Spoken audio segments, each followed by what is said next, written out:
முபஸ்மிலன் முஹம்திலன் முஸல்லியன் முஸல்லிமா. வாரம் ஒரு சிந்தனை. சிந்தனை எண் 34.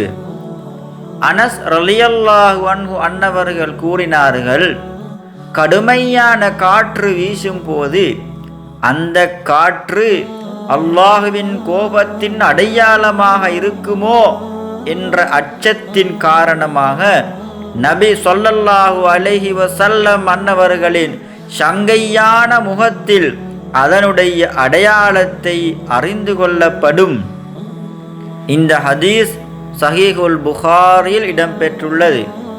நபி ஸல்லல்லாஹு அலைஹி வஸல்லம் அன்னவர்கள் கடுமையான காற்று வீசும் போது இந்த காற்றின் மூலம் அல்லாஹ் உம்மத்துமார்களுக்கு வேதனையை இறக்கி வைப்பானோ என்று பயப்படுவார்கள். எனவே கடுமையான காற்று வீசும் போது பாவிகளின் பாவங்களினால் அல்லாஹ் உம்மத்துமார்களுக்கு காற்றை கொண்டு வேதனை செய்வானோ என்று பயந்தவர்களாக உம்மத்துமார்களுக்கு எச்சரிக்கை செய்வார்கள். நபி ஸல்லல்லாஹு அலைஹி வஸல்லம் அன்னவர்கள் உம்மத்துமார்களுக்காக பயப்பட்டார்களே தவிர தங்களுக்காக பயப்படவில்லை என்பதும் இங்கு குறிப்பிடத்தக்கது. இது நபி ஸல்லல்லாஹு அலைஹி வஸல்லம் அன்னவர்கள் தங்கள் உம்மத்தினர்கள் மீது வைத்துள்ள உட்கிருபையையும் கருணையையும் எடுத்து காட்டுகின்றது. எனவே காற்று அடிக்கின்ற பொழுது அல்லாஹ்வின் வேதனையை நாமும் பயப்பட வேண்டும்.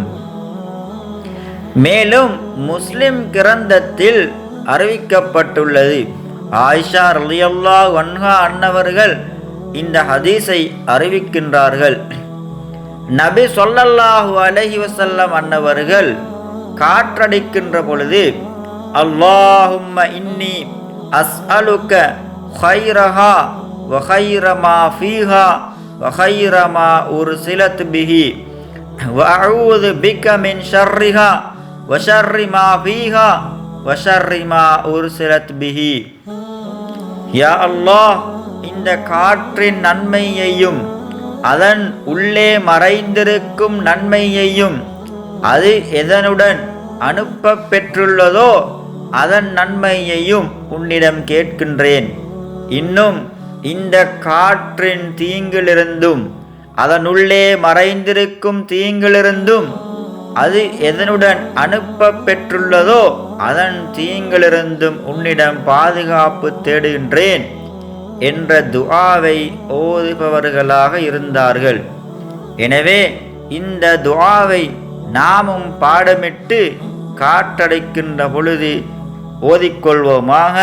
வஸ்ஸலாமு அலைக்கும் வரஹ்மத்துல்லாஹி தஆலா வபரகாத்துஹு.